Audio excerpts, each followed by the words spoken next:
Did an Israeli drone strike some Palestinian civilians who were just walking home?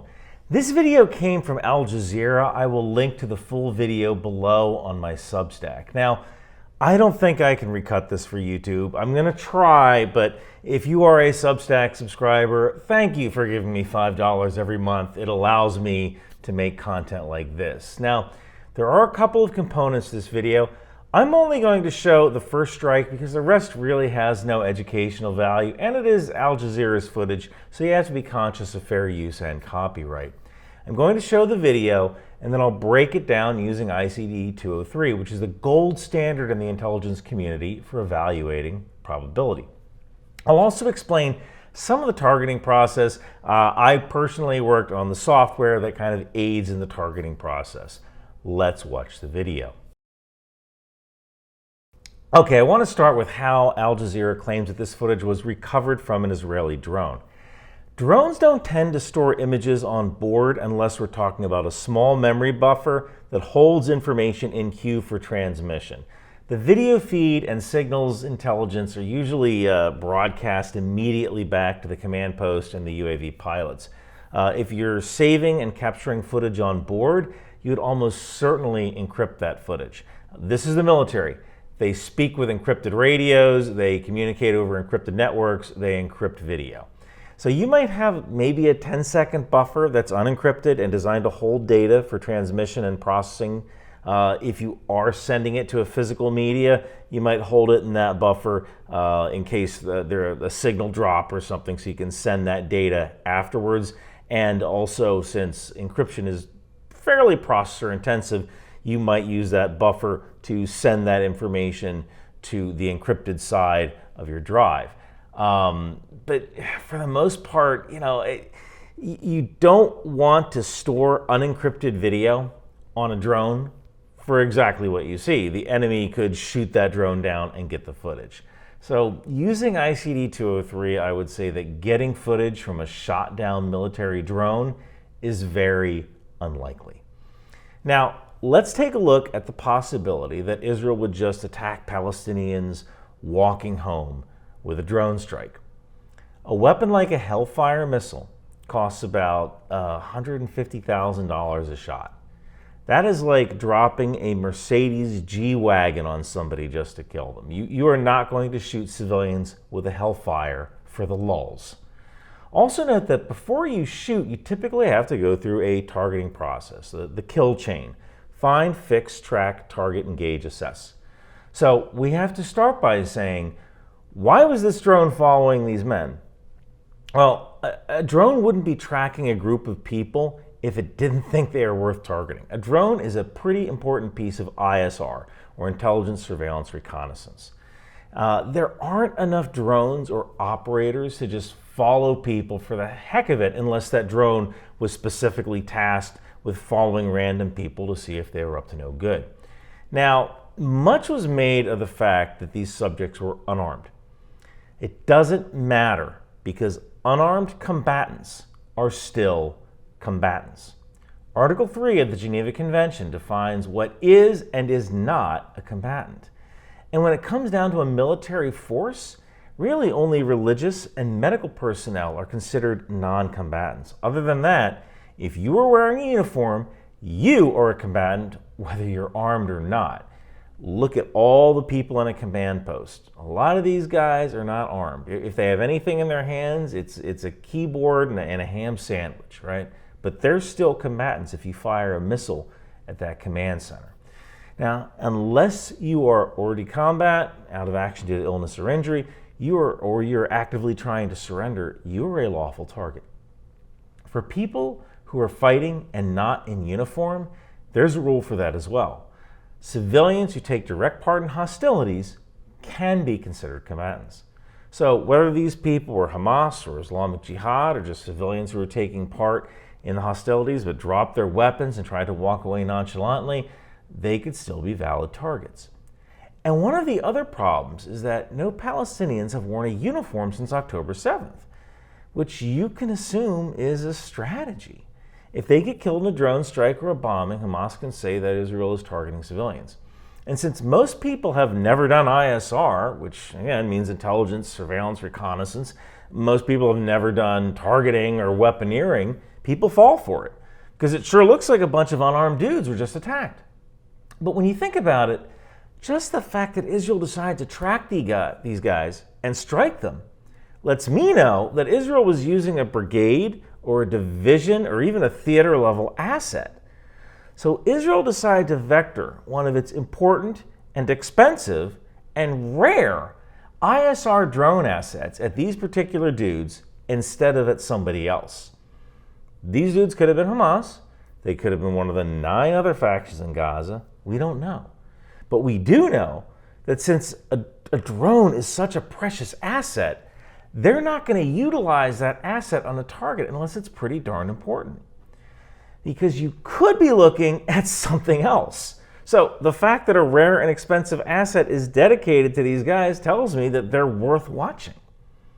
Now behind the scenes, as they're tracking these guys, other stuff is going on in the command center. The tracking continues. The targeting cell is performing weaponeering, and then they're working on how they're going to strike the target. Now the first thing you have to consider are available assets. What do you have in the area that can strike the target? It could be an aircraft loaded with a 2,000-pound satellite-guided bombs, a drone loaded with Hellfire, or something in between. You also want to look at the effects. Do you want to destroy a room, a floor, or the whole building? If the available systems can't meet the desired effects, we have to launch a mission. How long will it take to do that? Will the target escape before we can launch? Are there any civilian considerations? Is the target near a home? Is it near a school? Are the kids just getting out of school at the time that we can strike? So, if there are no weapons platforms in the area that can service that target without undue risk to the civilian population, do we attack with a larger piece of ordnance and risk hurting civilians? Usually decisions like that have to get passed up the chain to people who are willing to assume the risk if the strike goes sideways.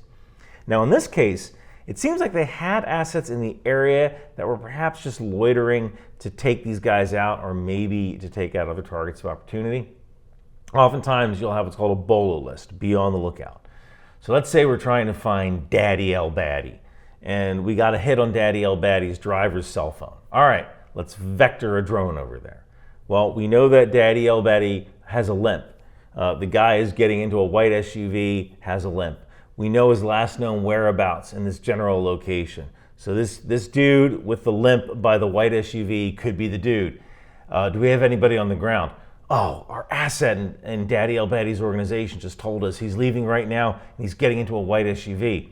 Okay, this is the white SUV. What do? Do we engage? And that's how sometimes you get Daddy El Baddy, and that's how sometimes you get the wrong dude at the wrong time. So these dudes are either being tracked for a long time or they came up on a BOLO list and it's like, hey sir, this is our dude. He's walking with 3 of his buddies. There's no kids or civilian on the ground. We're not going to get another chance at this. So someone in the IDF authorized that strike. And right there, you can actually see an artifact that might be the weapon before impact. And you can see another artifact come in from the left. Based on the fact they launched 2 pieces of ordnance at these dudes, which is pretty expensive, you can surmise that these dudes were pretty important. And I would not be surprised if President Netanyahu authorized the strike personally. Also note that there was this dude who was up here who was perhaps waiting for these guys, and he suddenly decides that he needs to be somewhere else. Smart guy. Israel later decides that that smart guy, as well as a guy who may have survived the initial attack, needed to go. I'm not going to show that. And while I don't know what particular ordnance was dropped, my guess was that the ordnance that hit these guys was either a Hellfire missile or a SPICE bomb. And SPICE is a bolt-on kit that stands for Smart, Precise, Impact, Cost-Effective. It's an Israeli glide bomb kit that is similar to the American JDAM or Joint Direct Attack Munitions kit. There's really no figures on the cost of the SPICE bomb because the IDF doesn't feel like it has to be accountable to anybody, but it's probably around the cost of a JDAM, although it can be guided autonomously, so it might be a little more expensive. There is a processor in that missile that will take a picture of the target and then compare its targets in its database and determine how best to go after that target. So I don't know, maybe we're talking $40,000, $50,000 a shot, plus the cost of the bomb and the spice package attaches to. So now instead of dropping a G-Wagon, you're dropping a Jeep Wrangler on somebody's head. Rubicon edition. So using ICD-203, I would say that since 2 weapons were launched, and later Israel engaged 1 survivor and the guy who was behind the rubble, spending at least $200,000, and if they were spice bombs, and $300,000, actually, well, 150 times 4, $600,000 if they were Hellfires. I would say that it is highly unlikely that Israel was randomly targeting people for the lulz. You just don't expend that kind of ordnance on someone unless it's pretty darn important. So how did the video get out? Well, I would guess that this was probably released by Israel privately among drone pilots or intel guys as kind of like a look what we did thing, and somehow it escaped into the wild because it always does. You know, when this whole thing started, I thought Israel would have the kind of OPSEC or operational security that we could only dream about in America. And kids are kids. You know, they bring their cell phones out, they burn drone footage to a CD to pass around. I wouldn't be surprised if someone intended to edit these attacks and more together and set it to music as like a greatest hits compilation. So then someone throws it up on Telegram and the internet, and they get internet points that don't exist, right? Then Al Jazeera gets a hold of it, and it fits their narrative about Israel killing civilians for the lulz. And they know people will misconstrue it. And they know people like me might find funny stuff in the video, but I have 860,000 subscribers. Al Jazeera is 13 million. I'm screaming against a hurricane here. Now, I would like to add one possibility. There is a non-zero chance that they were following the wrong dudes. These are just guys who are headed home and they are in the wrong place at the wrong time. It happens. Doesn't happen that often. If you've dedicated an expensive and rare ISR asset to watching a bunch of dudes, it means those dudes are up to no good. So I don't think that's the case. But either way, there are 4, maybe 5 dudes who were somebody's son. Maybe they had kids. Maybe they might have made certain choices in their lives that led to this situation. That doesn't mean I take any pleasure in watching this. You know, watching videos like this should be like eating broccoli, not like eating ice cream. So keep that in mind when you view footage like this. You shouldn't be enjoying it. And if you are enjoying it, you need to see some sort of psychiatric professional. I'd also like to note that supposedly the IDF said the group was armed, and I don't know why they do stuff like this.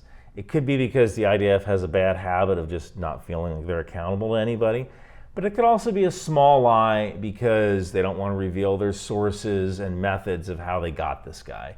So one of those dudes could have been high-ranking Hamas with 3 of their bodyguards, and they might not have been armed because walking around in a war zone armed with rifles is a great way to get targeted. This guy may have thought he was safe, and Israel didn't know who he was. He was wrong about that. And now he gets to see if everything he believed in about becoming a shaheed is true. Alhamdulillah. Thanks again for my Substack subscribers. You give me $5 every month for supporting me. And thank you so much for watching. Hey everyone! New Ryan Macbeth t-shirts and hoodies from Bunker Branding are available. I'm gonna get the HIMARS shirt. What are you gonna get, Donald? The Patriot shirt, because I'm a patriot. It's the best shirt, the biggest shirt. Make 14 tangos great again. What are you gonna get, Barack? Let me be clear. I'm gonna get a Drone Suite drone shirt. What about you, George? I'm gonna get a Trident missile shirt because they're weapons of mass destruction. I'm gonna get a landmine marker shirt because my presidency always blew up in my face. I'll tell you what I'm gonna get. Ronald Reagan, but you're dead. I came back to tell you that no matter our politics, we're all Americans. And we should buy Ryan's hoodies and t-shirts because they pay for the stock footage and licenses that allow him to make awesome content. So come on down to Bunker Branding and buy a Ryan Macbeth t-shirt or I'll start the bombing in 5 minutes.